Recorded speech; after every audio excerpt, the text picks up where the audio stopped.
Tukiwa katika uwepo huo kwa kumheshimu Mungu, tusimame.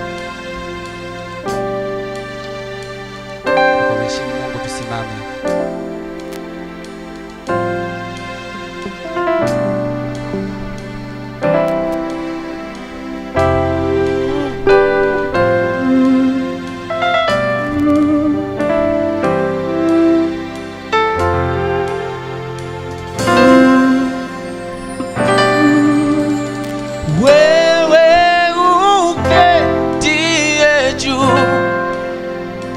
Ya vyote sifa hizi zifike kitini pako, wimbo huu ukawe manukato.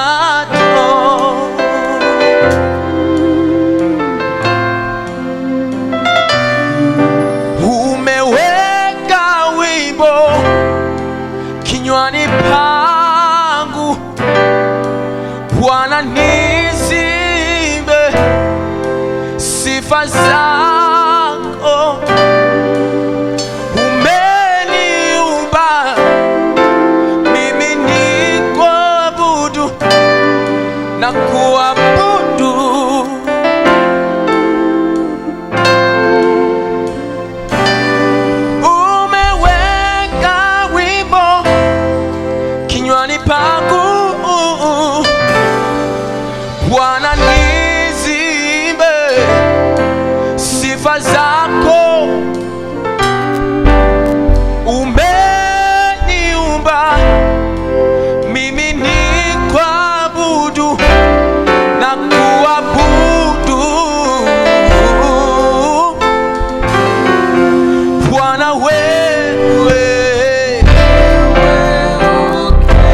ijayo, sioni cha kunishibisha moyo wangu, badala ya kuabudu wewe. Niko ambaye niko milele iliyopita na milele ijayo, sioni cha kunishibisha moyo wangu, badala yako kuabudu wewe. Sioni cha kunishibisha moyo wangu, badala yako kuabudu. Sioni cha kunishibisha moyo wangu, yeah, badala yako kuabudu wewe. Wewe Bwana, wewe uketie juu ya vyote Bwana,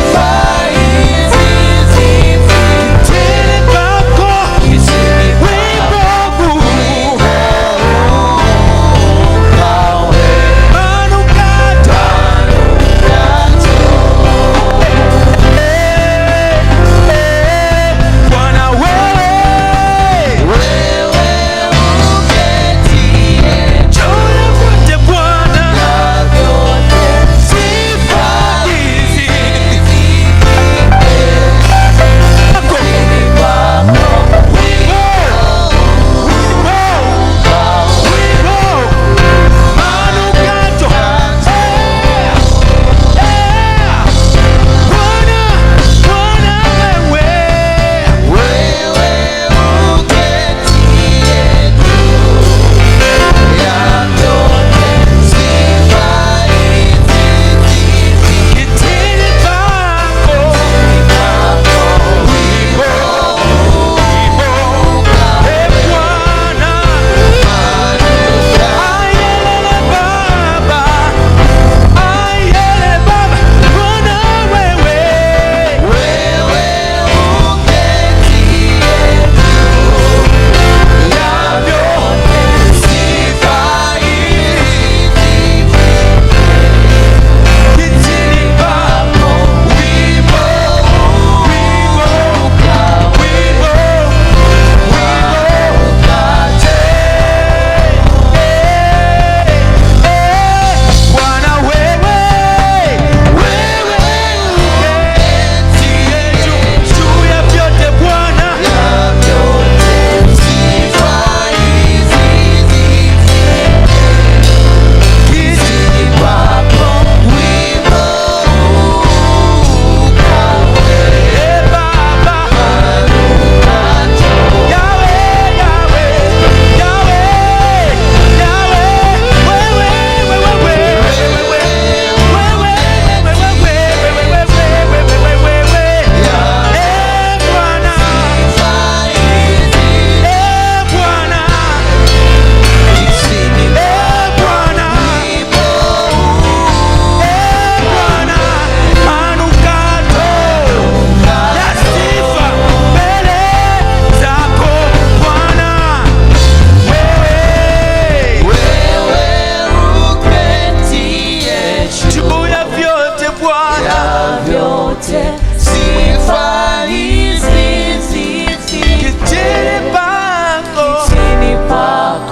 wimbo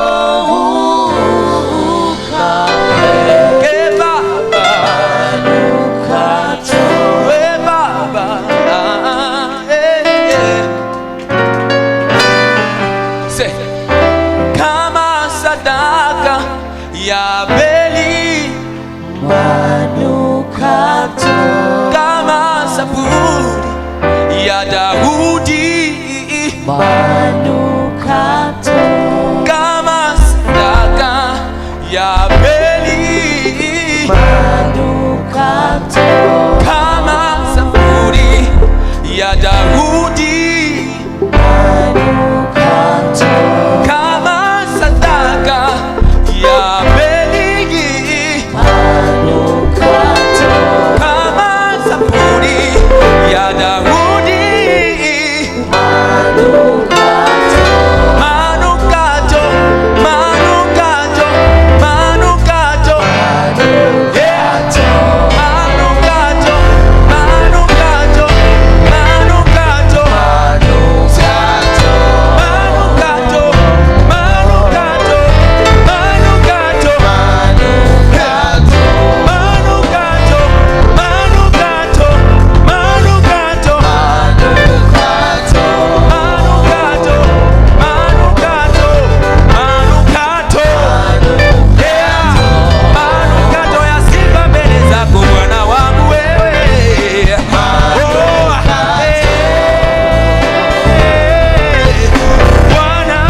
namna hii.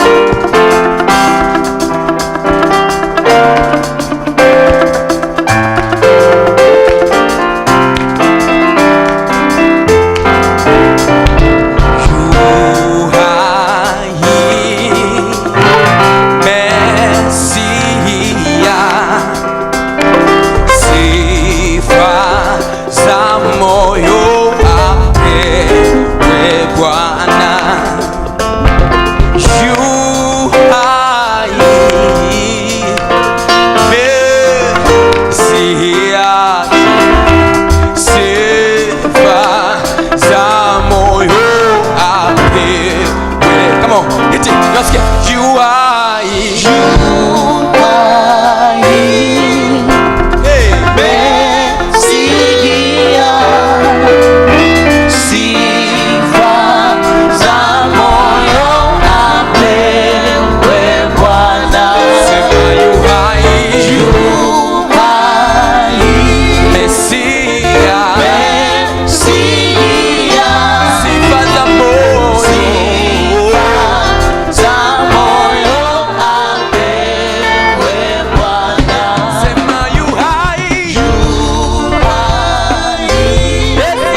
njia zako hazichunguziki. Kila tunapojitahidi kukuelewa, tunashindwa kukuelewa kwa sababu wewe ni Mungu ambaye wanadamu hawawezi kukuelewa. Petro na ndugu zake wamekesha wakitafuta samaki, hawakuweza kupata.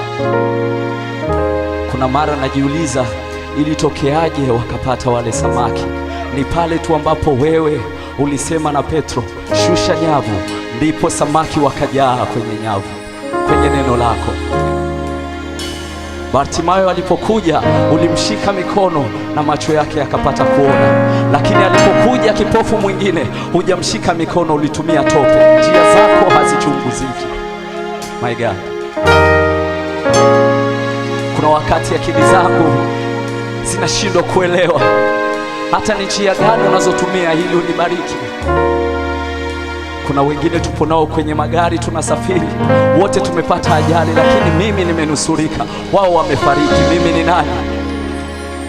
Kuna wengine wanaumwa ugonjwa huo huo na uumwa mimi, lakini hawapo tena, wanaondoka. Kwa nini mimi niwe hai?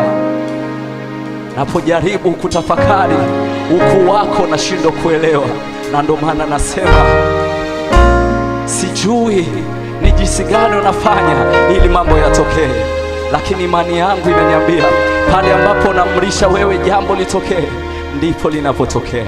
My God, kwa sababu wewe ni Mungu usiyeshindwa na jambo lolote. Sijui ufanyavyo, sijui utendavyo,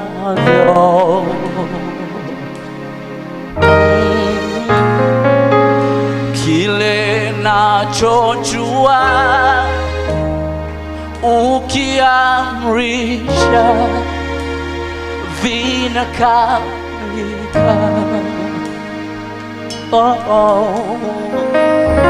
Sijui ufanyavyo, sijui utendavyo,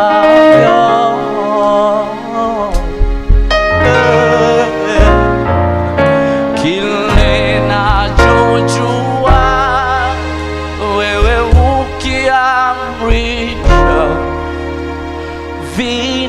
vinakamilika. Sijui ufanyavyo, sijui ufanyavyo,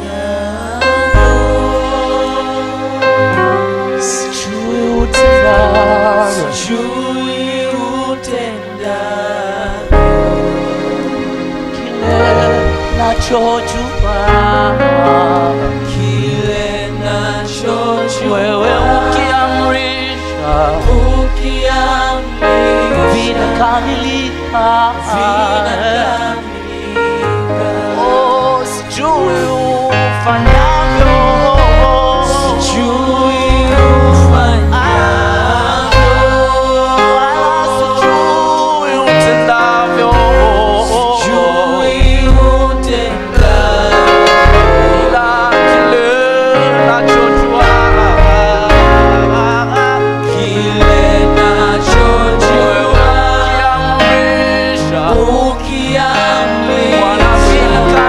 vinakamilika.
lako unaponena mara moja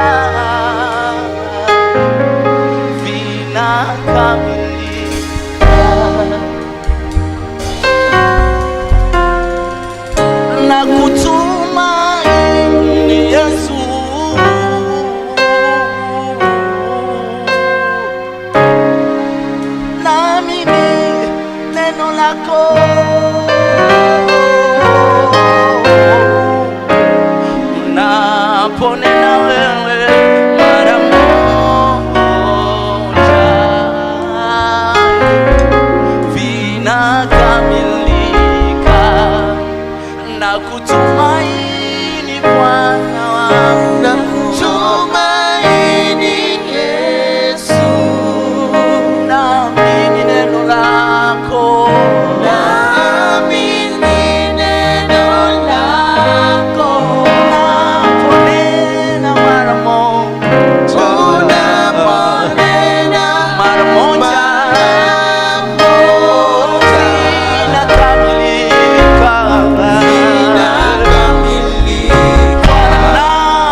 moyo wangu naamini Bwana unaponena mara moja,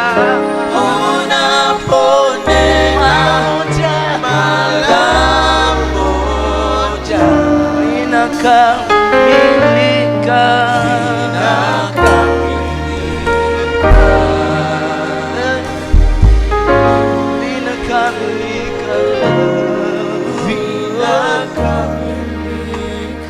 Kiamrisha baraka zinifuate mimi, vinakamilika.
litupasalo kuokolewa kwalo isipokuwa jina lako, jina la Yesu Kristo. Haleluya! Asante Bwana, asante.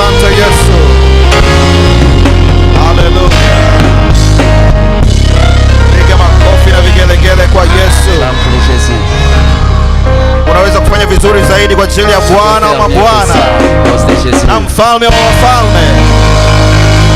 Haleluya, haleluya. Ninakusalimu katika jina la Yesu Kristo. Je te salue au nom de Jésus. Mungu ni mwema. Dieu est bon. Mungu ni mwema. Dieu est bon. Ametusaidia hata sasa. Il nous a aidés jusqu'à aujourd'hui. Haleluya. Amen. Haleluya. Amen. Wewe ambaye unatufuatilia kwa njia ya mtandao, Toi qui nous regardes au travers les réseaux sociaux. nakukaribisha pia katika ibada ya leo.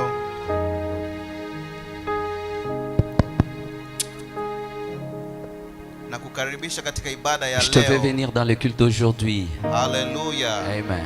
Haijalishi uko wapi, Peu importe où tu es, kokote unakotuangalia, partout où tu es, huko nguvu ya Mungu itakugusa. par là que tu es, la puissance de Dieu te touchera. Huko utapokea kile ambacho Mungu amekiandaa C'est usiku par wa là leo. même que tu recevras ce que Dieu a préparé pour la nuit d'aujourd'hui. Na hii ni maalum kwa ajili yako. Et c'est important pour toi. Na wewe ambaye uko hapa, Et toi qui es ici, Mungu amekukusudia uwepo hapa siku ya leo. Dieu a planifié à ce que tu Kwa sois sababu ici. analo neno kwa ajili Parce yako. qu'il a quelque chose pour toi. Kama nina watu wawili ambao wanaamini namna hiyo, sema Si j'ai amen. quelques gens ici qui croient à ça, ils peuvent acclamer. Unaweza kumpigia Yesu sasa Tu makofi na peux acclamer vigelegele. pour Jésus.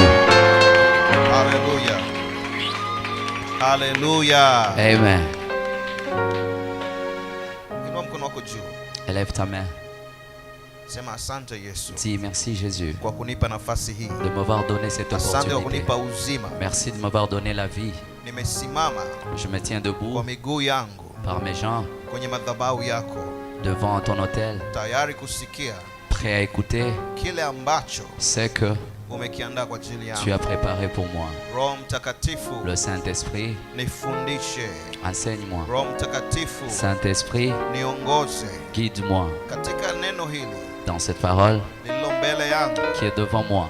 Nipokee Que je reçoive jambo jipya, une nouvelle chose. nipokee Que je reçoive ujumbe le message ambao unaenda kubadilisha qui va changer maisha yangu. ma vie.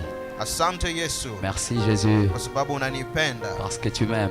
Asante Yesu Merci kwa Jésus sababu una mawazo mema, parce que tu as un plan mawazo merveilleux. ya kunifanikisha, Un plan de me voir faire succéder. mawazo ya kuniinua Un plan de na m'élever kunipa tumaini et de me donner l'espoir katika siku za mbele. dans tous mes jours du devant. Katika jina la Dans le Yesu nom de Jésus, ninaomba na kushukuru. je prie et je dis Amen. Amen. Piga makofi tena kwa Yesu. Acclame pour Jésus. 316, Mungu awabariki kwa huduma Que yenu. Dieu vous bénisse 316. Mungu awabariki. Tumpigie Mungu makofi kwa ajili yao. Que Dieu vous bénisse.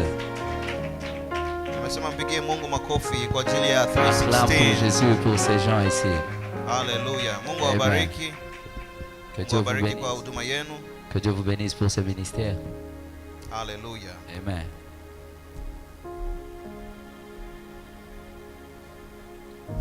Usiku wa leo La nuit d'aujourd'hui, Mungu ametupa kibali Dieu nous a donné l'opportunité kuwepo mahali hapa, d'être ici.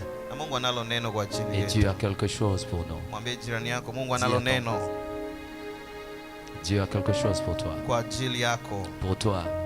Sisikie, mwambie mwingine, Mungu analo Dis à neno ton voisin que Dieu a quelque kwa chose. ajili yako. Fungua moyo wako, Ouvre ton cœur. fungua moyo wako, Ouvre ton cœur. naye ataweka neno hilo Et Dieu va mettre quelque chose dedans. ndani yako. Amen. Haleluya. Amen. Wewe unayetufuatilia pia, Et toi qui nous regardes, Mungu analo neno kwa ajili yako. Dieu a quelque chose pour toi. Haleluya. Amen. Geukie jirani yako, Regarde ton voisin. mwambie uwezo wako, Dis-lui que ta capacité, ta capacité, kwa Kiingereza nasema your ability. ta capacité. Haleluya. Amen. Huu ndio ujumbe au neno ambalo Mungu analo kwa ajili yetu. C'est ça le message que Dieu a pour nous aujourd'hui.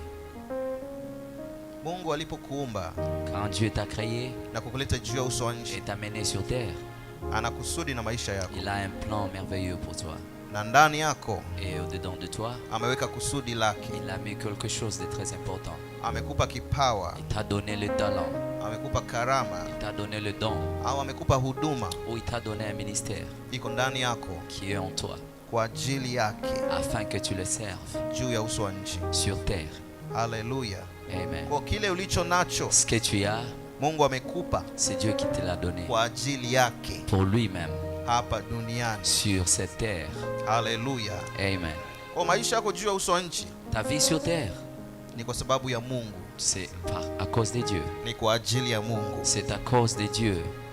Unajua kwa nini? Tu sais pourquoi? Kwa sababu haukuchagua C'est parce que tu n'as pas choisi kuwa hivyo ulivyo, d'être ce que tu es.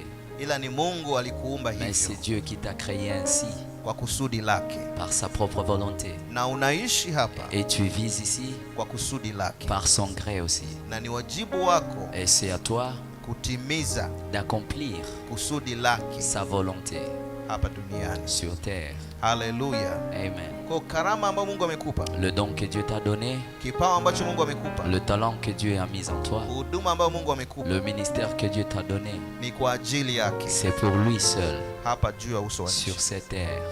Watu wengi wana vipawa, Beaucoup ont des dons et des talents, vipaji, karama de ministères de dons aussi, na huduma, et ce ministère qu'ils ont, lakini wamevitumia kwa manufaa yao, mais ils utilisent ça pour leur propre intérêt. na wanavitumia kwa manufaa yao, Ils utilisent pour leur propre intérêt, lakini si kwa ajili ya Mungu mais c'est pas pour Dieu, ambaye ndio aliwapa karama hizo, lui qui leur a donné ces vipawa derniers, hivyo le dons et ministères na qu'ils ont, huduma hizo. et ce qu'ils ont comme ministère.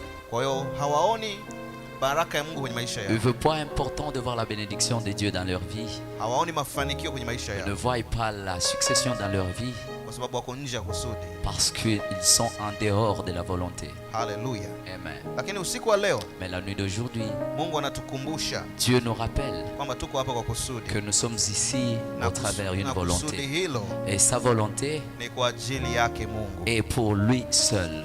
Kwa hiyo tunatakiwa tuishi, Nous devons vivre, tutimize hilo kusudi accomplir cette volonté kwa vipawa tulivyo navyo, sur ce que nous avons comme kwa don, karama tulizo nazo, sur talent que nous avons, kwa huduma tulizo ou par nazo. le ministère que nous avons aussi. Kama unaamini sema amen. Et si tu crois ça, tu peux dire Amen. Haleluya. Amen. Mwambie tena jirani yako, Dis à uwezo ton wako, voisin que ta capacité ou ton uwezo habilité, wako ton habilité ou ta capacité. Haleluya. Amen. Tutasoma neno la Mungu Nous allons lire la parole de Dieu kitabu cha Isaya venant du livre d'Ésaïe, sura ya 54. chapitre 54. Tutasoma kuanzia mstari wa kwanza. Nous allons lire du premier verset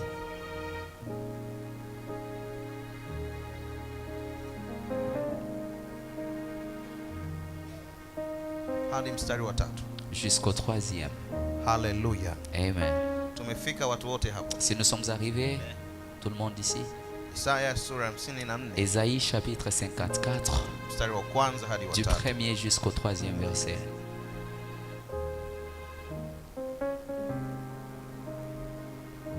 Neno la Mungu lasema, imba wewe uliye tasa, wewe usiyezaa, paza sauti yako kwa kuimba, piga kelele, wewe usiyekuwa na utungu, maana watoto wake aliyewaacha ni wengi kuliko watoto wake yeye aliyeolewa, asema Bwana. Panua mahali pa hema yako, na wayatandaze mapazia ya maskani yako, usiwakataze. Ongeza urefu wa kamba zako, vikase vigingi vya hema yako, kwa maana utaenea upande wa kuume na upande wa kushoto, na wazao wako watamiliki mataifa, wataifanya miji iliyokuwa ukiwa kukaliwa na watu. Haleluya. Amen. Tunaweza tukasoma tena kuanzia Nous mstari wa allons kwanza hadi wa relire. 3. Nous allons encore relire du premier jusqu'au 3e verset. Haleluya. Na wewe unayetutazama pia unaweza kusoma kutoka kwenye Et toi Biblia qui nous yako. regardes aussi en direct, tu peux lire venant de ta Bible, Alléluia. Ésaïe chapitre 54, du premier jusqu'au 3e verset. Karibu tusome tena. Lisons tous ensemble. Imba wewe uliye tasa, wewe usiyezaa, paza sauti yako kwa kuimba, piga kelele wewe usiyekuwa na utungu, maana watoto wake aliyewaacha ni wengi kuliko watoto wake yeye aliyeolewa, asema Bwana. Panua mahali pa hema yako, na wayatandaze mapazia ya maskani yako, usiwakataze. Ongeza urefu wa kamba zako, vikaze vigingi vya hema yako, kwa maana utaenea upande wa kuume na upande wa kushoto, na wazao wako watamiliki mataifa, wataifanya miji iliyokuwa ukiwa kukaliwa na watu. Haleluya. Amen. Haleluya. Amen. Baba Mungu, tunakushukuru kwa andiko hili. Seigneur, nous disons merci pour cette écriture que nous venons de lire. Kwa uwezo wa Roho Mtakatifu. Par la puissance du Saint-Esprit. Tufundishe.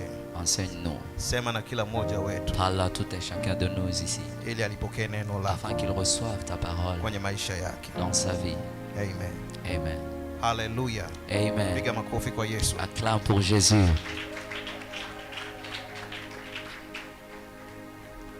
Andiko hili ambalo tumelisoma. Cette écriture que nous venons de lire.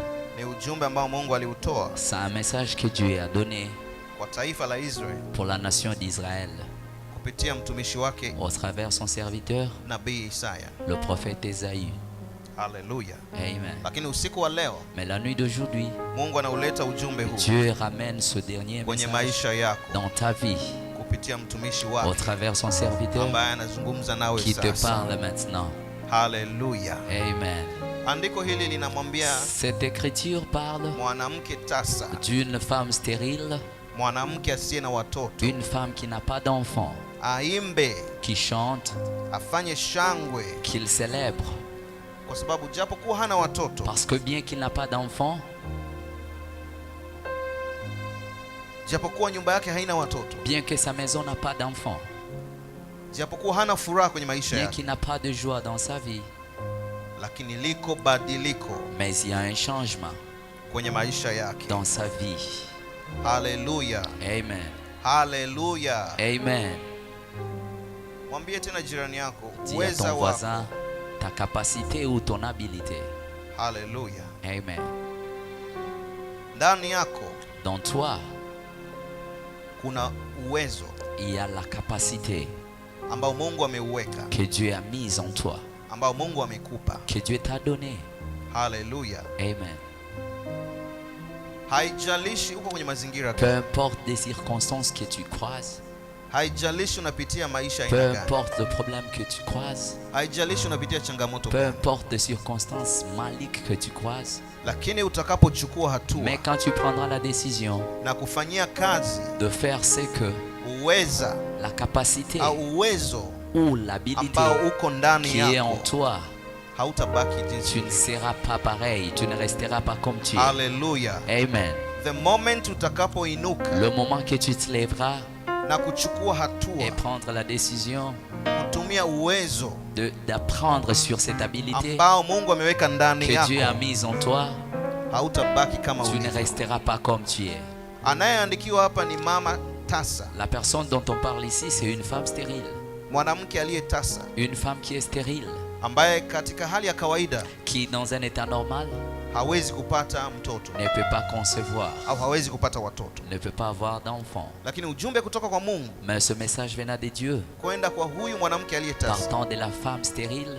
Asiye na furaha. Qui n'a pas de joie. Unamwambia aimbe. A dit de chanter. Haleluya. Amen. Aimbe. Chanter. Aimbe wimbo. Qu'elle chante un cantique. Apige kelele za shangwe. Qu'elle acclame et qu'elle célèbre. Na furaha. De joie. Hata kama hajawahi kuwa na uchungu bien qu'elle n'a pas d'enfant ou qu'elle n'a pas encore conçu. Haleluya. Amen. Kwa nini? Pourquoi? Kwa sababu ipo nguvu ndani yake. Parce qu'il y a la capacité dans elle. Ya kubadilisha hali aliyonayo. De changer toutes choses. Haleluya. Amen. Ujumbe huu ambao Mungu aliutoa. Ce message que Dieu a donné. Ulikuwa unalihusu taifa la Israeli. Était important au peuple d'Israël. Taifa lililokuwa kwenye utumwa. Le peuple qui était dans la taifa lilikuwa kwenye vassalité. shida. Un peuple qui était dans l'outrage. Halikuwa na furaha. Qui n'avait pas de joie. Halikuwa na maendeleo. Qui n'avait pas de progrès. Lakini Mungu anawaambia. Mais Dieu leur a dit. Wainuke. Qui s'élève. Waimbe. Qui chante. Waimbe wimbo. Qui chante un cantique. Wapige kelele za shangwe. Qui célèbre et qui acclame. Haleluya. Amen. Kwa nini? Pourquoi? Kwa sababu upo uweza ndani yao. Parce qu'il y a la capacité, la capacité. Ipo nguvu ndani yao. Il y a une puissance dans eux. Ambayo ikifunguka. Et qui cette puissance va s'élever. Ambayo wakiitumia. Et quand ils utilisent cette puissance. Watapata matokeo. Ils verront la victoire et le résultat. Amen. Kwa maneno mengine, nguvu iliyo ndani yako. En outre, la force ou la capacité qui est en toi. Ina uwezo wa kubadilisha maisha yako. A la capacité de changer ta vie. Listen. Chochote ambacho unakipitia kwenye maisha yako. Écoute ce que tu croises dans ta vie.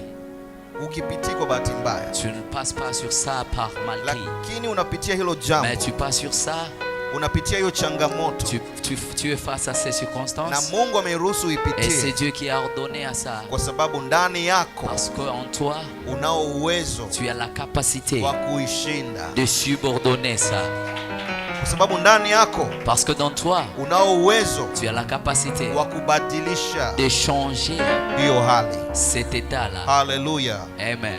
Huyu mwanamke tasa La femme stérile hana uwezo wa kupata qui watoto, n'a pas de force pour concevoir, lakini akiamua mais kutumia quand elle s'élèvera, uwezo utiliser la capacité ulio ndani yake, qu'elle a, utasa hawezi cette kumzuia. stérilité ne peut pas demeurer pour longtemps, Ana uwezo wa kushinda parce qu'elle a la utasa capacité de vaincre la na stérilité kupata matokeo et d'avoir le résultat kwenye maisha yake. dans sa vie. Haleluya. Amen. Mstari wa pili ukisoma, Le second verset dit, ujumbe unasema ongeza ce mipaka, message dit que tu dois croître tes territoires. ongeza mipaka Tu dois croître tes territoires. ya hema yako. Tu dois élargir les territoires de ta tente. Haleluya. Amen. Ongeza pazia ya hema yako. Élargis les territoires de tes tentes. Kwa maneno mengine, En outre, hii hema ambayo inaongelewa la tente dont on parle, ilikuwa ni hema ndogo. c'était une tente moindre. Inawezekana huyu mwanamke tasa, Il se peut que cette femme stérile, kwa sababu hakuwa na matumaini ya kupata parce watoto, qu'elle n'avait pas d'espoir pour concevoir, amejitengenezea nyumba, elle s'est rangée une maison, amejitengenezea hema elle s'est rangée une bicoque ndogo kwa ajili yake, pour elle-même, kwa sababu hana watoto. parce qu'elle n'a pas d'enfant. Lakini neno la Mungu Mais la parole de Dieu, linavyokuja juu yake, quand cette parole de Dieu vient sur elle, linamwambia l'a dit, simama, lève-toi, inuka, lève-toi, imba. chante. Haleluya. Amen. Na zaidi hapa anaambiwa imba kwa furaha, Et piga kelele za au-dessus shangwe. de tout, elle a dit de chanter, de célébrer. Haleluya. Amen. Kwa nini? Pourquoi? Maana kuna jambo linakaribia Parce qu'il y a kutokea. quelque chose qui est prêt à sortir. Haleluya. Amen. Haleluya. Amen. Anamwambia ongeza mipaka Elle a dit élargis ya hema les yako. tentes de ta territoire. Hili ni tendo kubwa la imani. Ça, c'est une grande étape de la foi. Haleluya. Amen. Manake anaongeza uwezo C'est-à-dire qu'elle élargit wa la ile hema aliyo capacité nayo de la tente qu'elle a kuaccommodate pour accommoder, au kupokea de recevoir watu wengi zaidi. d'autres personnes ou d'autres gens dans sa Haleluya. famille. Amen. Alikuwa tasa. Elle était stérile. Sasa kama anasimama anapiga kelele Mais na si elle se imba, tient debout en chantant, elle anashangilia, acclame.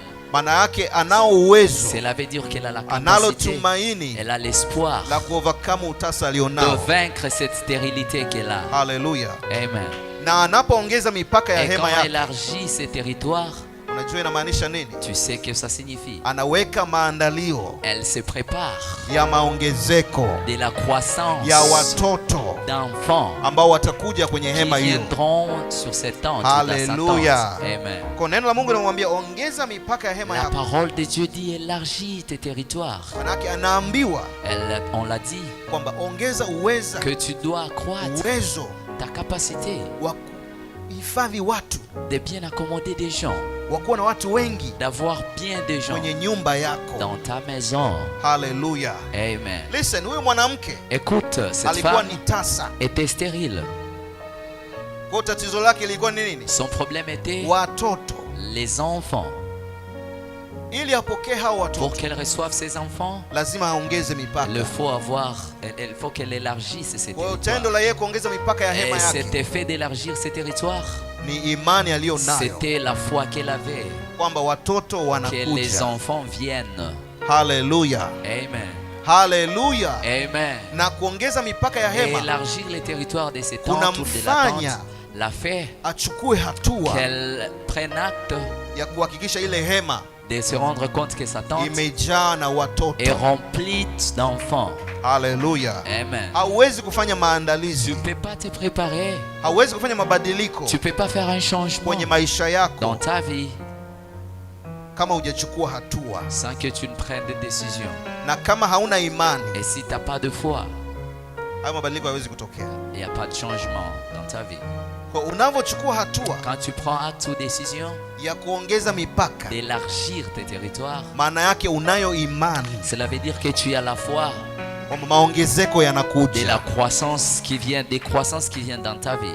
Haleluya. Amen. Na hiyo hatua ya kuongeza mipaka Et cette étape de croître les territoires inathibitisha exhorte que, kwamba upo uwezo rassure qu'il y a la puissance ndani yako en toi. wa kupata matokeo. Rassure qu'il y a la puissance, la capacité Haleluya. en toi d'avoir les Kama naongea na résultats. mtu mmoja sema Et si amen. je m'adresse à quelqu'un, tu dois dire Amen. Wewe unayetutazama, Et toi qui nous regardes en direct listen, sur les réseaux inawezekana sociaux, wewe hauna utasa écoute, qui se peut que toi t'es pas stérile katika uzazi wako, ou dans ta famille, lakini una tatizo mais tu as un problème kwenye uchumi wako, dans ton finance. una tatizo Tu as un problème kwenye familia yako, dans ta famille. una tatizo Tu as des problèmes kwenye biashara yako, dans tes affaires, kwenye miradi yako, dans tout ce que tu as comme kwenye projet, huduma dans yako. ton ministère. Neno la Mungu linakuja La usiku wa parole leo, de Dieu vient à toi linakwambia aujourd'hui ongeza te dire mipaka, que tu dois élargir tes territoires. ongeza mipaka ya hema Élargis les yako. territoires de ta concession.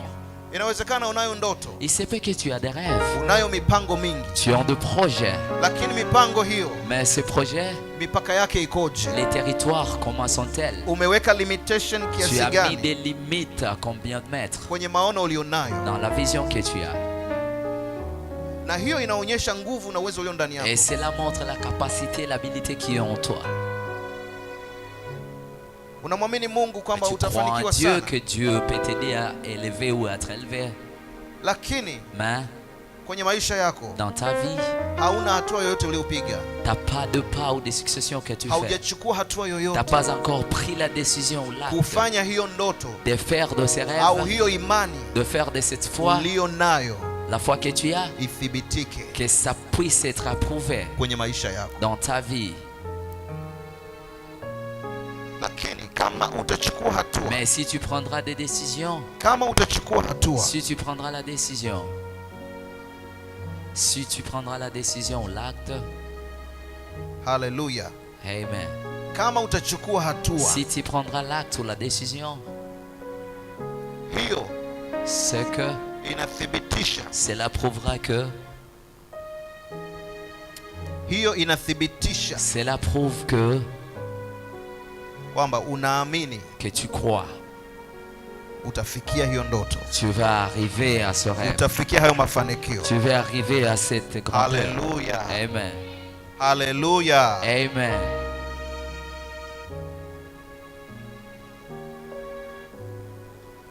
Unamwamini Mungu Tu crois à l'éternel Dieu kwa biashara kubwa, dans les grandes affaires. umechukua hatua gani? Quelle décision t'as prise? Je, mipaka ya hema yako ya kibiashara ikoje? Est-ce que les territoires de l'attente de tes affaires commencent-elles? Mipaka ya hema inayoongelewa hapa Les territoires de la concession ou l'attente ni ya nyumba au mahali c'est de la maison ambapo huyu mama ou de mwanamke l'endroit que la femme stérile, ambaye ni tasa qui est stérile, anaishi. habite. Ni nyumba ndogo kwa sababu hana watoto. C'est une bicoque, une moindre maison, une petite. Mungu atusaidie. Que Dieu nous aide. Wewe inawezekana ni biashara, Il se peut que c'est dans tes affaires. maono yako au biashara yako ni kubwa kiasi gani? Oh, tes projets, comment sont-elles? Ina Sont-ils? potential kiasi gani? Tu as combien de potentialités? Mungu atusaidie. Que Dieu nous aide. Maono ulionayo, De rêve ou la vision que tu as, mipaka yake ikoje? les territoires, comment sont-elles? Mungu atusaidie. Que Dieu nous aide. Maana hiyo inaonyesha Cela prouve à au suffisance. inathibitisha Cela prouve à suffisance mafanikio utakayofikia. le progrès que tu auras. Haleluya. Amen. Hauwezi kwenda zaidi ya Tu mipaka ne peux pas aller uliyojiwekea. au-delà de tes limites. Hauwezi kuinuka zaidi ya mipaka Tu ne peux pas uliyojiwekea. aller au-delà des limites que tu t'es mis. Jinsi De unavyojitafsiri, la manière dont tu te révèles, the dont way tu te vois, unavyojidefine, de la manière dont tu t'es défini, the way ulivyojilebo, de la manière dont tu t'es élaboré, the way unavyojinadi, de la manière dont tu te vantes, ndivyo ambavyo c'est de utakavyokuwa. la même façon que tu seras. Hauwezi kwenda zaidi ya Tu ne hivyo. peux pas aller au-delà de ce que tu te Neno vois. la Mungu linakuambia usiku wa leo La parole de Dieu te dit cette nuit ya kupasa uongeze qu'il mipaka. te faut élargir les territoires. Kama ulikuwa umefanya mpango mfinyu, Si tu avais de moindres projets, kama mikakati yako ilikuwa ni mifinyu, et si tes projets étaient moindres, iongeze. il faut élargir. Haleluya. Amen. iongeze. Élargis. Na jinsi Et utakavyoiongeza, de la manière dont tu vas élargir, kwa ukubwa wote de la utakaoongeza, grandeur dont tu élargiras, inathibitisha uwezo ulionao cela ndani prouve yako la capacité qui est en na toi. jinsi gani unaweza Et kufikia de la hayo manière mafanikio. dont tu seras élevé dans la grandeur. Si et unaongea les na watu résultats. mahali hapa, Je parle avec les gens ici. ninaongea na watu hapa. Partage avec les gens ici. Kama unapokea sema Et si tu amen. reçois, dis Amen. Hallelujah. Amen. Listen. Écoute, Sasa anaambiwa ongeza mipaka la ya hema. stérile est dite d'élargir les territoires. Imba kwa furaha, Chante à joie. imba kwa shangwe. Célèbre à joie. Kwa sababu gani? Parce que, Mstari wa 3 anamwambia, le troisième verset dit, maana utaenea parce que tu vas aller upande wa kulia à gauche, à droite na upande wa kushoto, et à gauche. na uzao wako Et ton descendance utamiliki va contrôler, va être na au-dessus kuchukua milki ya et de mataifa prendre la possession de toutes les nations. au watu waliokaa na kumiliki nchi. Et les gens qui sont autour Iliyokuwa du pays inakuzunguka. qui t'entourent. Haleluya, Amen. haleluya. Amen. Listen, Écoute, hauwezi kutake over kwenye maisha yako, tu peux pas aller au-dessus de ta vie ni mpaka utakapoongeza mipaka jusqu'à ce yako. que tu vas élargir les territoires. Haleluya. Amen. Na kumbuka, huwezi kuongeza mipaka Et rappelle-toi aussi que tu peux pas élargir les zaidi ya territoires uwezo ulio nao. au-delà de la capacité que tu as. Bwana Yesu asifiwe. Amen. Bwana Yesu asifiwe. Gloire au Seigneur Jésus. Kwa hiyo uwezo wako ni wa muhimu La sana capacité est très importante katika kufikia hatima ya maisha yako, pour atteindre la destinée de ta vie, katika kutimiza kusudi la Mungu pour accomplir la volonté de juu ya uso Dieu wa nchi. sur cette terre. Haleluya. Amen. Listen, hakuna kitu Écoute, kingine il n'y a aucune chose kitakuja kukuinua qui t'aidera à être élevé, kutoka hapo ulipo de quitter là que tu es, au kukufanya ufikie hatima ya maisha ou yako, d'arriver à ta destinée, uishi ndoto zako, de vivre ton rêve, isipokuwa uwezo ulionao si ce ndani n'est que yako. la capacité ou l'habilité qui est en toi. Haleluya. Amen. Mungu hawezi kukubariki, Dieu ne te bénira pas. Mungu hawezi kukuinua Dieu ne t'élèvera pas non plus kinyume na uwezo ulio ndani à yako. l'encontre de la capacité ou l'habilité qui est en toi. Kwa kama kuna kitu unatakiwa ukifanyie Et s'il y a kazi, la chose que tu dois faire, ni uweza ulio c'est nao. la capacité ou l'habilité qui est en Alléluia. toi. Amen. Uweza ulio nao La unapoongezeka, capacité ou l'habilité qui est en toi, si ça croît, ndivyo Mungu atakavyoongeza c'est de vitu la kwenye même maisha manière yako, que Dieu va ndivyo augmenter Mungu les choses dans ta vie. atakavyokuongeza, C'est de la même manière que Dieu t'aidera à Haleluya, être élevé. na ndivyo utakavyofanikiwa kwenye Et c'est maisha de la même yako. façon que tu dois progresser dans ta vie. Am I communicating na hapa na mtu? Je suis en train de parler à une Ninazungumza na personne mtu ici. hapa. Et je parle avec quelqu'un ici. Unanielewa Est-ce ninachokisema? que tu entends ce que je dis? Kama kuna kitu unatakiwa S'il ufanyie y a la kazi, chose sur laquelle tu dois ni player, uwezo ulio nao. c'est la capacité qui est en toi. Mwambie jirani yako, Dis uwezo à ton wako voisin la capacité. lazima ufanyie Il kazi, faut que tu fasses lazima travail. ushughulikie. Il faut que tu te battes pour sa Kwa capacité. sababu Parce que Mungu hawezi kukuinua, Dieu ne t'élèvera pas. Mungu hawezi kukubariki Dieu ne te bénira pas non plus zaidi ya uwezo ulio nao. au-delà de la capacité que tu as. Haleluya. Amen. Kwa nini? Pourquoi? Kwa sababu uwezo ulio nao Parce que la capacité que tu as, ndio unaweka mipaka c'est cela qui te limite. ya umbali unaoweza kwenda, Du lancer que tu peux aller. unaweka mipaka Tu te limites ya upana unaweza kutanuka, de l'élargissement que tu peux aller. inaweka kimo Ça donne la taille, jinsi gani au urefu gani unaweza kufikia duquel taille tu peux arriver kwenye jambo lolote dans unalolifanya. tout problème ou ce que tu as comme projet. Haleluya. Amen. Ndio maana mwanamke tasa Et c'est par là qu'on dit à la femme stérile, kabla hajapata watoto avant qu'elle ait d'enfants, ambao watamiliki les enfants qui vont subordonner mashariki à gauche au kulia ou à droite na kushoto et à gauche, na kumiliki ardhi et de subordonner ya toute la mataifa terre, wote toutes les wanaozunguka, nations qui les entourent. anatakiwa aongeze Elle doit élargir mipaka ya les hema yake. territoires de sa tente. Haleluya. Amen. Kwa sababu anavyochukua hatua Pourquoi? Parce qu'elle prend si elle prend ya décision kuongeza hiyo mipaka, d'élargir les territoires, manake amefungua mlango cela veut dire qu'elle ouvre la wa porte watoto kuingia, pour que les enfants entrent, wa uzao wake pour que sa kuongezeka. descendance croît. Haleluya. Amen.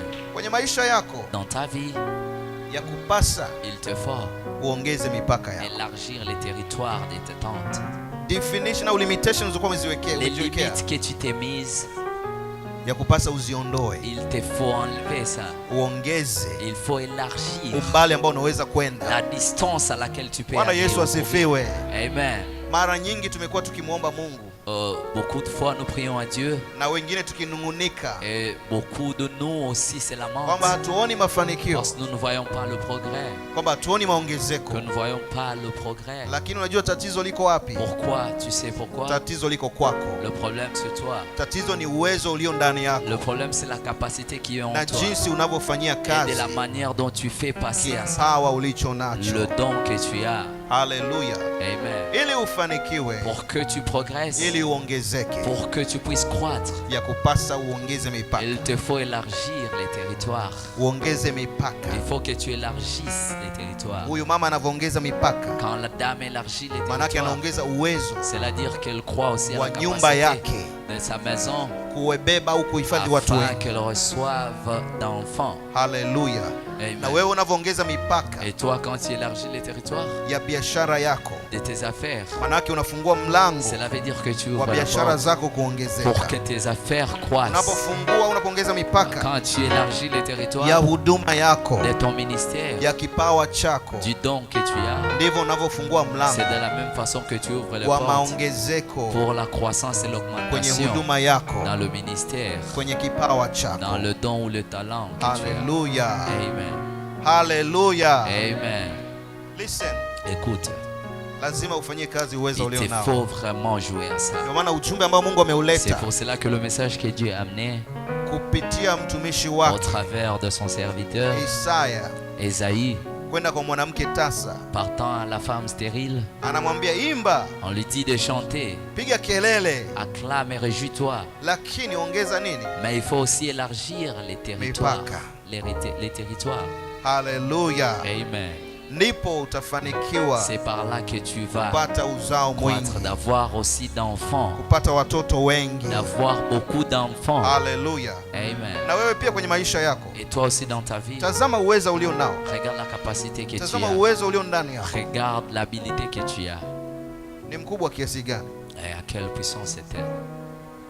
Inawezekana ni mkubwa sana, Et il se peut que c'est énorme. lakini kwa sababu Mais parce que ya mipaka il y uliojiwekea, a des limites que tu t'es kwa mises. sababu ya limitation Par des ulizoziweka limites que tu t'es mises kwenye maisha yako, dans la vie.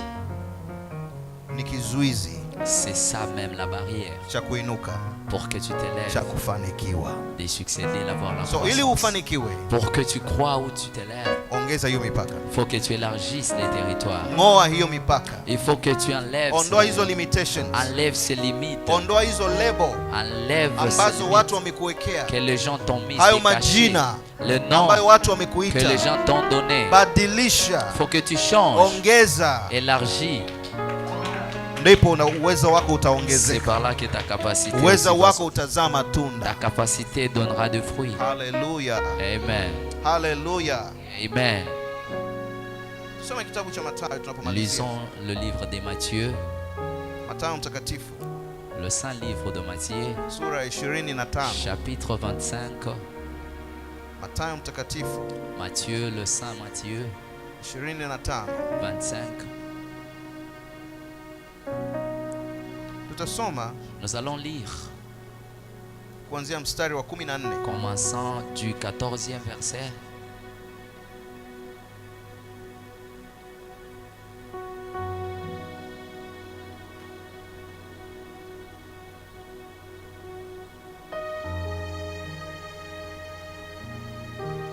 Pastor, utasoma kuanzia mstari wa 14. Pasteur Moïse, tu vas commencer au 14e verset.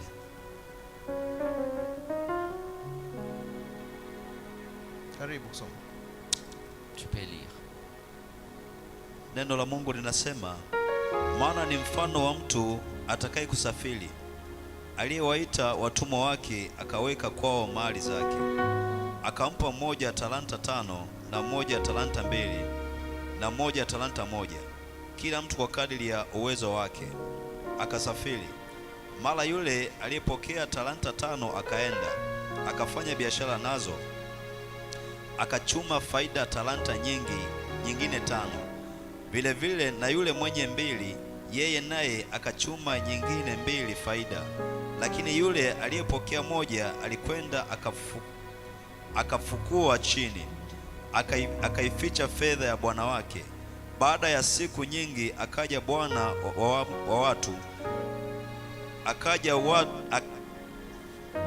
baada ya siku nyingi akaja bwana wa watumwa wale, akafanya hesabu nao.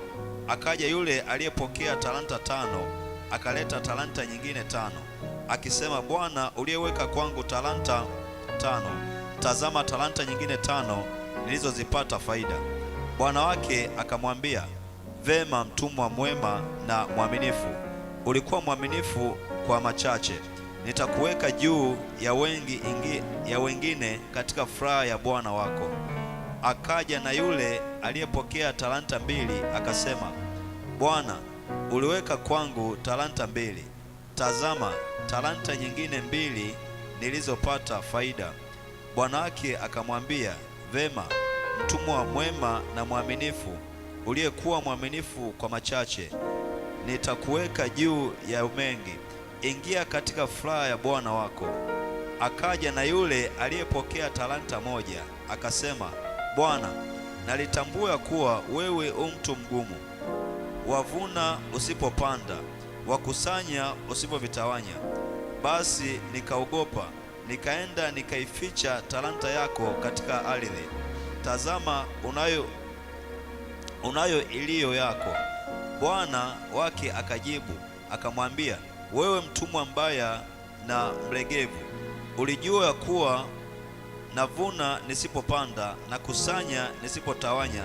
Basi ilikupasa kuiweka fedha yangu kwa watoao riba, nami nikija ningalipata niliyo yangu na faida yake.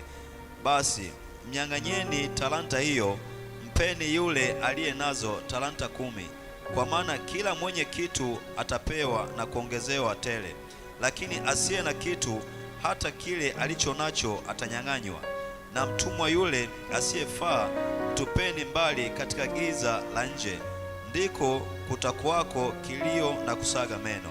Haleluya, haleluya, haleluya. Amen. Naamini wote tumefuatilia maandiko Je haya. crois que chacun de nous a suivi les Écritures.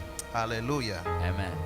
Nitaelekeza attention yako Je veux devoir expliciter sur ton entendement, kwenye mstari wa 15. pensant du 15e verset. Unaweza kusoma huo mstari wa Tu 15? peux relire le 15e verset. Akampa mmoja talanta 5, na mmoja talanta 2, na mmoja talanta 1, kila mtu kwa kadiri ya uweza wake, akasafiri. Haleluya. Mwambie jirani yako uweza wako. Dis à ton voisin ta capacité.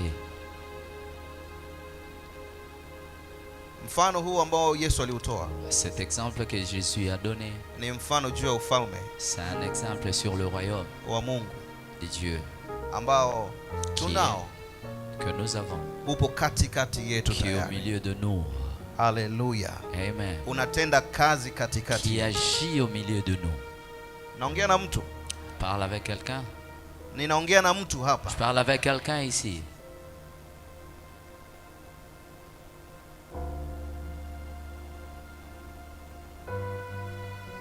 Uweza wako La capacité. ni wa muhimu sana. Ta capacité est très importante. Uwezo ulio ndani yako L'habilité qui est en toi, ni wa muhimu sana. c'est de très important.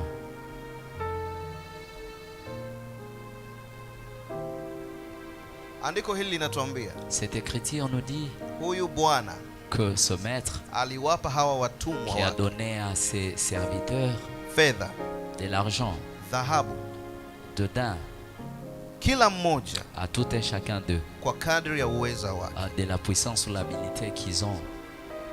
Kilichomfanya mmoja apewe talanta Ce 5, qui a fait à ce que l'un ait beaucoup, le 5, kilichofanya mwingine apewe 2 et ce qui a fait à ce que l'autre ait 2, na wengine 1, et l'autre ait qu'un seul, sio upendeleo. c'était pas la compte. Sio kwamba mmoja alipendwa sana kuliko C'était wengine, pas parce qu'il aimait l'autre. na sio kwamba yule mwenye kidogo alichukiwa. Et cela ne signifiait pas Na yule bwana. qu'il détestait l'autre. Lakini Mais kila mmoja alipokea chacun a reçu kwa kadri ya uwezo alionao. partant de la capacité qu'il a. Yesu alipotoa mfano huu, Quand Jésus donna cet exemple, anaongelea mamlaka yake, il parle de son autorité, utawala wake. son règne. Listen, Mungu hawezi kukubariki Écoute, Dieu ne te zaidi ya bénira uwezo pas ulionao, au-delà de la capacité que tu as. na hauwezi kufanikiwa Et tu ne peux pas avoir des résultats zaidi ya uwezo ulio ndani yako. au-delà de la capacité qui est en toi.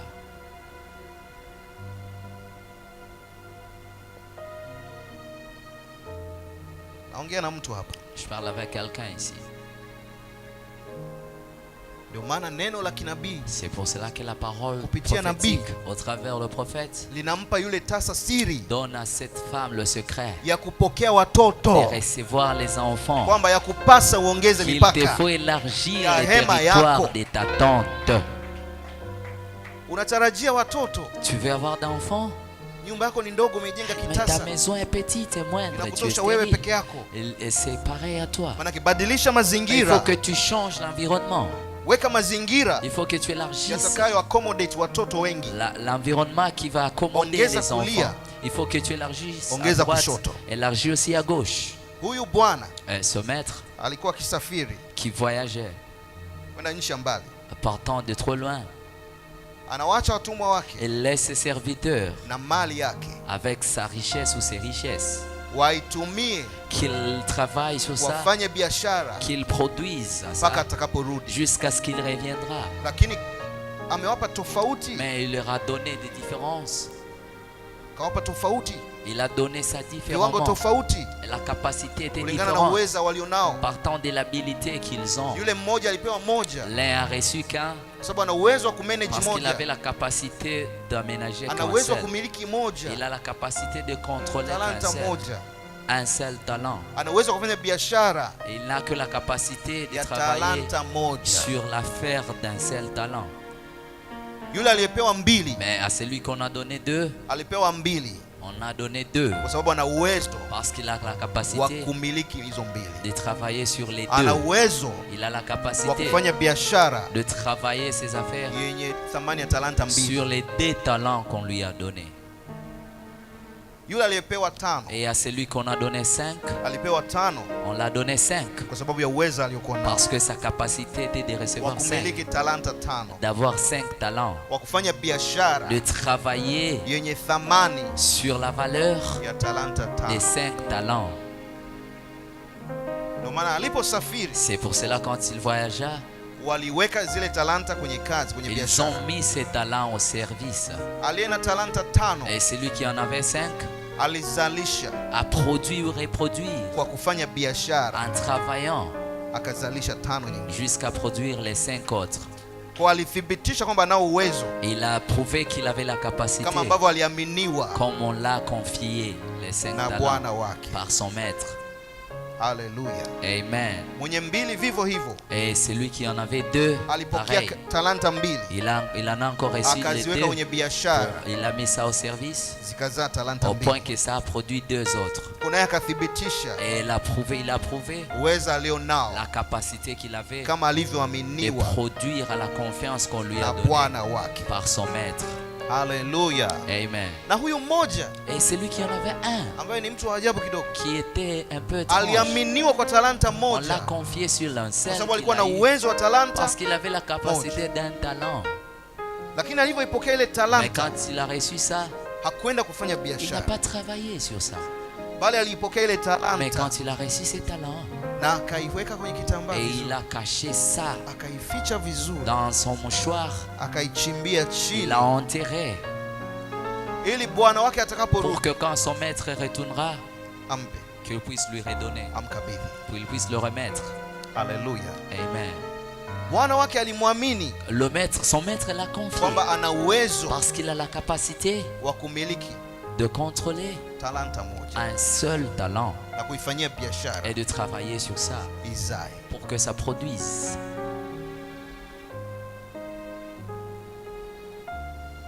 Pamoja na uwezo aliokuwa nao, Bien que sa capacité était moindre, alichukua ile talanta il a reçu ses talents, akaichimbia chini, il a enterré ça. Manake aliikalia ile talanta. Et il était assis sur ses talents. Hakuifanyia kazi Il n'a pas yoyote travaillé sur ça mpaka bwana wake aliporudi. jusqu'à ce que son maître est retourné. Akamrudishia bwana Il wake. lui a remis ce talent. Bwana wake akamuuliza, Son maître lui a demandé, ulishindwa kufanya biashara na hii mais t'as talanta moja? échoué de travailler même sur ces talents. Akasema sio kwamba Il a nilishindwa, dit, c'est pas parce que j'ai échoué, ila niliamua mais j'ai décidé kwamba sikutaka kufanya. et je ne pouvais pas le faire. Kwa alikuwa na uwezo, Il avait la capacité, bien sûr, lakini aliamua mais il a décidé kutokufanya biashara de ne plus faire ça. kwa sababu yeye alidhani Parce que lui croyait anamnufaisha bwana. qu'il va faire bénéficier son maître. Hakujua kwamba amepewa Il ile ne savait pas talanta qu'on lui a donné ce talent ili azalishe kwa ajili ya maisha. pour qu'il produise pour sa vie. Ndivyo vipawa na huduma na karama Mungu Le alitupa. talent, le don, le ministère que Dieu nous a donné, Tunavitumia, nous travaillons à ça. ndiyo Mungu anataka tuvitumie, Bien sûr que Dieu aime à ce que nous travaillions sur kusudi ça, lake. pour sa volonté. lakini matokeo yake Mais le résultat, kwamba baraka, faida, les bénédictions, le kuinuliwa, profit, l'intérêt, tout, mafanikio le succès yanakuja juu ya maisha yako viennent sur ta vie. hapa duniani. Sur terre, 100% 100%. unavuna mara 100 Tu récoltes à na 100%. ufalme Et le unaokuja royaume qui vient, zaidi. le plus. Haleluya! Amen. Kwani kwa manufaa yako. Et c'est pour ton intérêt. Yule bwana akamwambia yule mtu, Le maître lui a dit, toi, okay, ok, ulishindwa hata tu as échoué même kuichukua hii de talanta prendre ces talents, ukaipeleka kwa watoza riba d'aller donner aux gens de banque, waiweke qu'ils mettent ça kwenye biashara au zao, service, alafu nitakaporudi pour que quand je reviendrai, unipe hiyo riba qu'on me redonne cet intérêt uliovuna. que tu as récolté.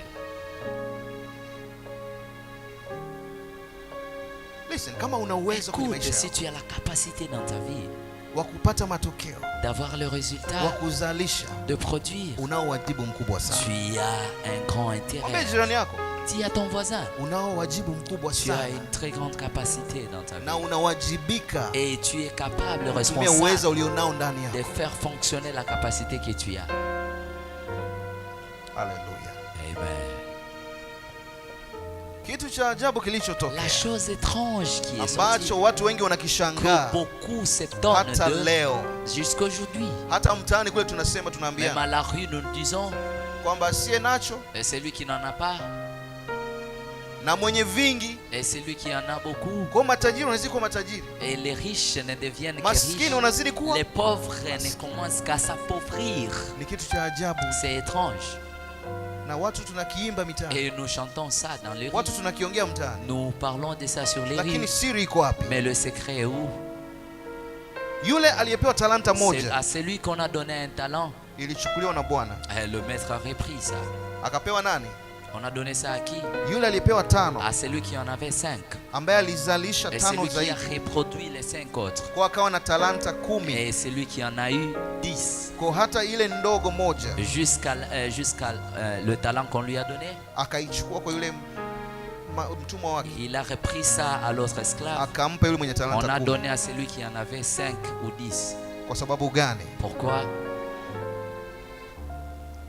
Aliongeza uwezo Il a alionao. élargi la capacité qu'il avait. Sio mnao, I don't know if you can see Je ne this. sais pas si vous voyez ça.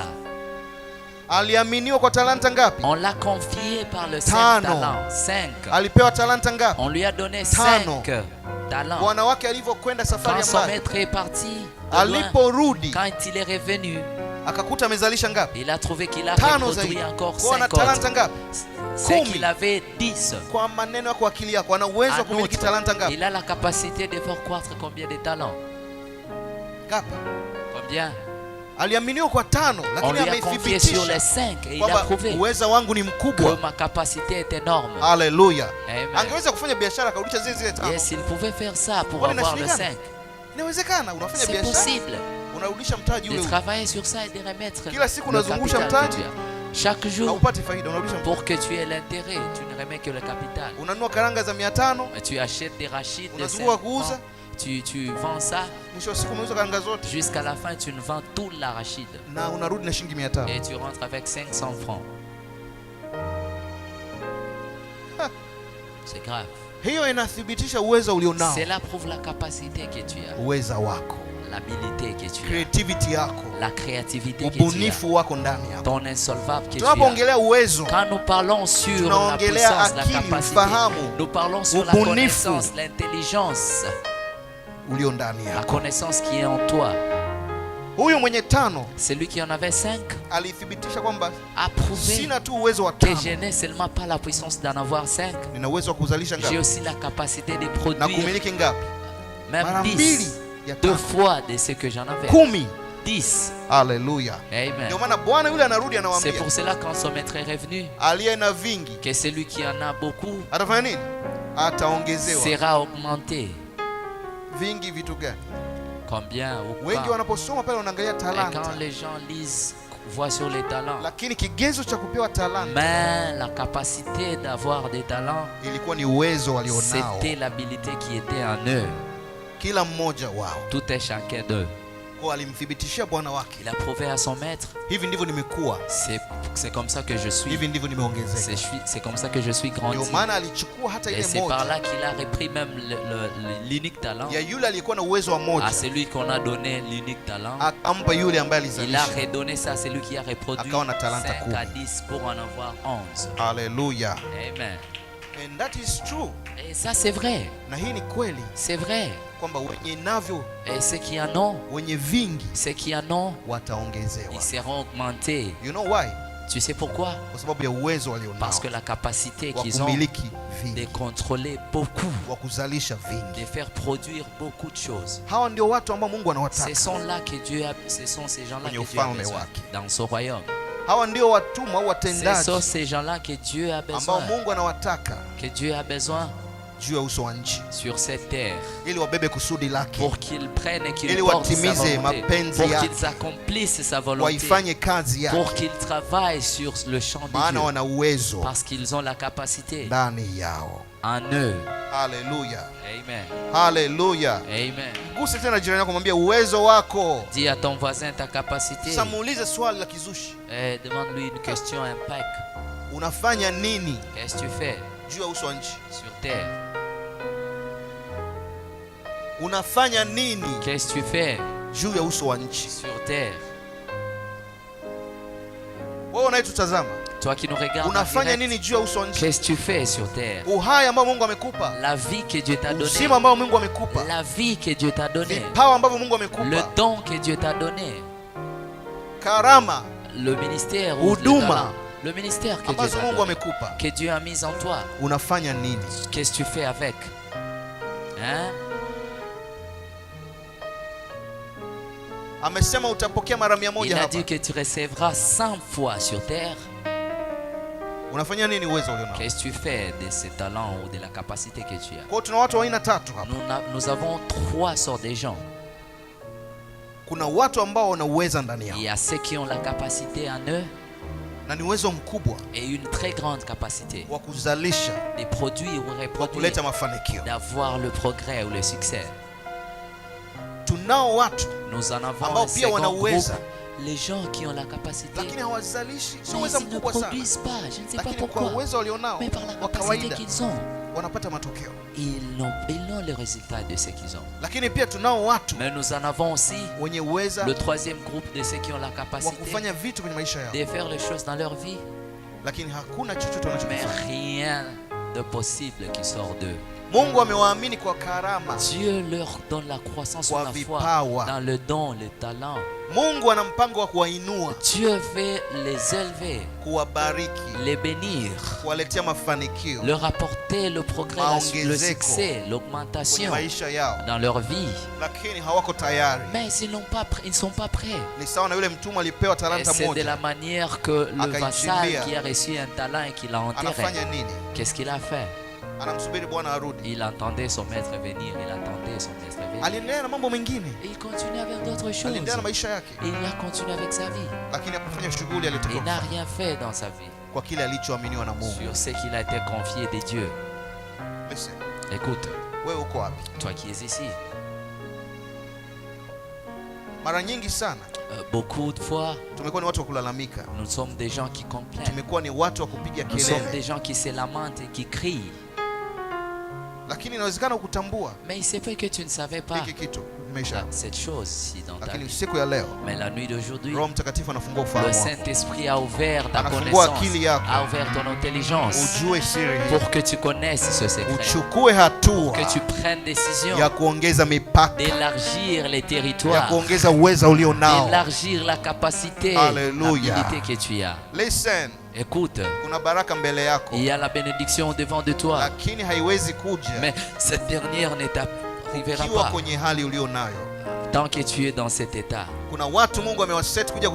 Il y a des gens que Dieu a préparés de venir dans ta vie pour t'élever, t'aider, d'accomplir la volonté, d'accomplir le rêve que tu as. Mais ils ne peuvent pas venir à toi de l'état que tu as. Il faut changer ton état. Il faut élargir les territoires. Je parle avec quelqu'un ici. Écoute, toi tu es stérile.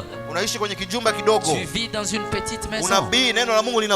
La parole de Dieu est venue à toi. La prophétie te dit pour que tu aies d'enfants, pour que tu croisses, pour que ta descendance croît. Il faut élargir les territoires de ta tante.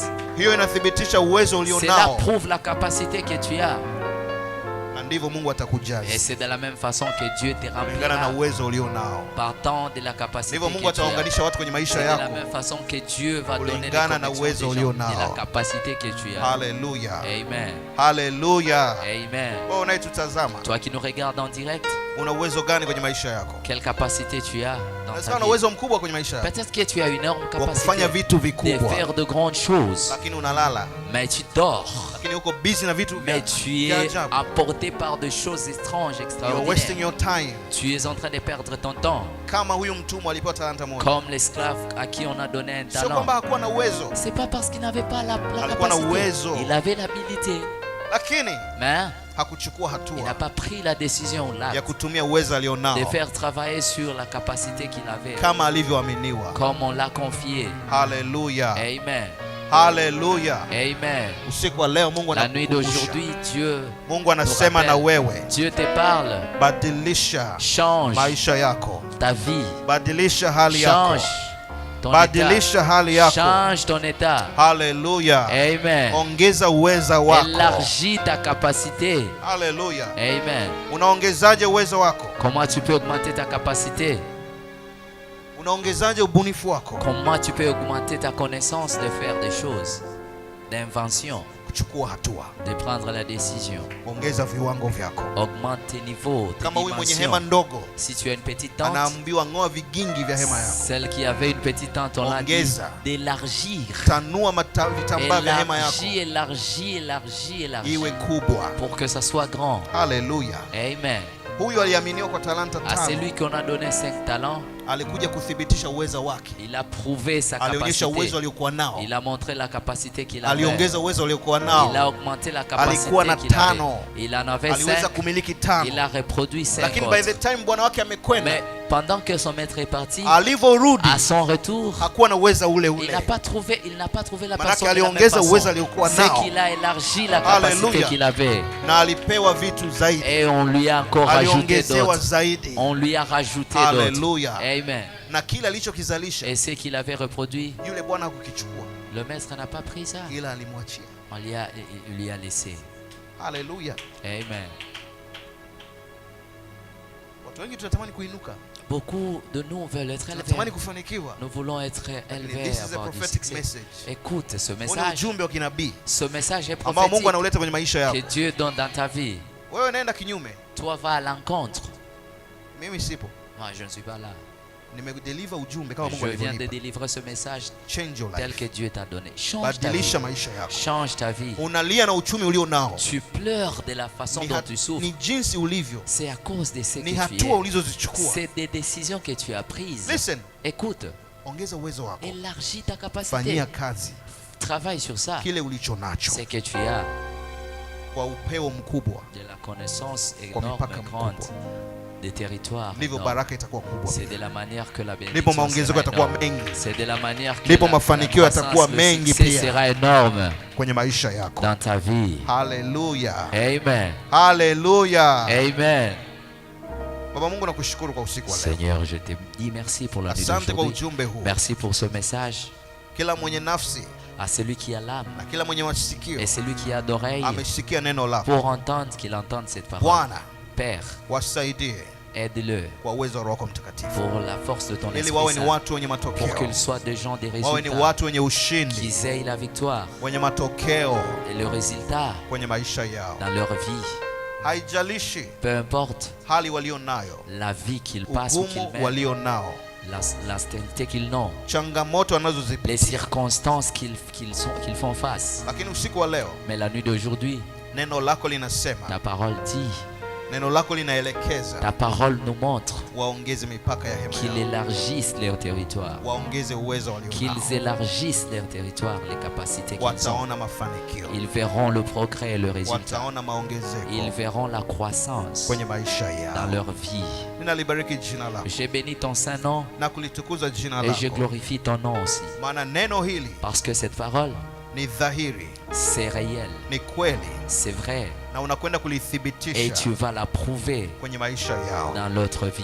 Alléluia. Amen. Merci Jésus. Au nom de Jésus-Christ, nous prions et nous disons, acclame pour Jésus et dis Amen. Alléluia. Amen. Toi qui nous regardes en direct, il se peut que tu as suivi ce message et tu as reçu ça. Mais que ça soit réel dans ta vie. Tu veux à ce que Dieu entre dans ta vie. Parce que c'est lui qui bénit, c'est lui qui apporte la croissance ou l'augmentation. C'est Dieu lui-même. Il n'y a aucune autre autorité au-dessus de lui qui est au-dessus de son autorité. Il n'y a pas de sorciers, des féticheurs non plus, ni des magiciens, ni des adorateurs des idoles. Ce n'est que Dieu lui-même, lui seul, au travers son Fils Jésus-Christ, qui a l'autorité et toute force, capacité et puissance sur terre. Et toi qui es ici, tu as écouté ce message, mais tu n'as pas Christ dans ta vie. Tu n'as pas Dieu dans ta vie. Pour que tu aies Dieu dans ta vie, il te faut croire à Christ Jésus, parce que c'est celui le visage de Dieu, c'est celui le chemin, c'est lui la vérité et c'est lui la vie. Personne ne verra le Père, personne n'arrivera chez le Père sans passer par Jésus. Crois lui aujourd'hui, qu'il soit le Seigneur et le Sauveur de ta vie. Son autorité va agir dans ta vie, va amener la croissance et l'augmentation, te donnera la victoire, te donnera la vie, te donnera dans tout ce que tu fais. Il n'y aura personne dans tous les jours de ta vie qui va se tenir à l'encontre de toi, que c'est lui qui va te vaincre. Parce que tu as Christ dans ta vie. Acclame pour Jésus-Christ. Alléluia. Amen. Pour qu'il t'aide dans ce que tu fais, dans ta vie, dans ta famille, et au-dessus de tout, qu'il te donne la vie éternelle. Il faut le croire aujourd'hui. S'il y a quelqu'un ici qui veut donner sa vie à Christ Jésus, il faut élever ta main. Si tu n'as pas encore reçu Christ et tu veux le recevoir aujourd'hui comme Seigneur et Sauveur de ta vie aujourd'hui, pour que son autorité vienne sur toi, pour que son royaume agisse sur toi, pour que son royaume et sa force te donnent le résultat, le bon, sur tout ce que tu fais. Il faut que tu reçoives, que tu crois, Seigneur Jésus. Amen. Si tu es là, élève ta main. Nous allons nous tenir debout. Tenons-nous debout. Élève ta main. Et parle avec moi cette prière. Merci Jésus pour ton amour kwenye maisha yangu. dans ma vie. Ulinipenda tu m'as aimé kabla sijakujua, avant que je ne te connaisse. Na siku ya leo, mais aujourd'hui aussi, umenipa nafasi, tu m'as donné l'accès ya kukuchagua, de te choisir, kuwa Bwana, d'être le Seigneur, Mwokozi, le Sauveur wa maisha yangu. de ma vie. Sahi, maintenant, kwa kinywa changu, de ma bouche, ninakiri je confesse wewe ni Bwana, que tu es le Seigneur, Mwokozi wa maisha le yangu. Sauveur de ma vie. Uliyatoa maisha yako Tu as donné ta vie kwa ajili yangu, pour moi, niokolewe, afin que je sois sauvé, niwe na uzima wa milele, pour que j'aie la vie éternelle, niwe mwana wa Mungu, pour que je sois l'enfant de Dieu, mrithi wa baraka za Mungu. l'héritier des bénédictions célestes. Usiku wa leo, La nuit d'aujourd'hui, nafanyika je suis devenu kuwa mwana wako. enfant de Dieu. Asante kwa upendo wako. Merci pour ton amour. Asante kwa kuniokoa. Merci de m'avoir sauvé. Asante kwa kunipa uzima wa Merci de milele. m'avoir donné la vie éternelle. Asante kwa kunipa ushindi Merci de m'avoir donné la victoire kwenye maisha yangu. dans ma vie. Ninakuamini Je crois en toi. katika jina la Au Baba, nom du Père, jina la Mwana du Fils na la Roho et du Mtakatifu. Saint-Esprit. Sema amen. Dis Amen. Pigie Mungu makofi kwa ajili ya Acclame huyo pour Jésus, acclame pour Jésus, acclame ambaye pour amefanya Jésus. maamuzi ya kuwa na Kristo kwenye maisha yake. Unaweza Continue kufanya de faire la vizuri zaidi. décision d'avoir Christ dans ta vie. Tu peux faire mieux que ça. Listen. Kama mbinguni watu wanafanya, S'il y a malaika des gens, les anges wanafanya au ciel, shangwe kuu ils acclament au kwa ajili ciel ya mmoja, à cause d'un seul sisi pécheur tunastahili kufanya qui kwa s'est kiasi gani? converti. Nous pouvons faire mieux qu'eux. Mshangilie Mungu kwa huyo Nous allons mmoja. chanter, acclamer pour Jésus avec une force Alléluia. exorbitante. Yeah.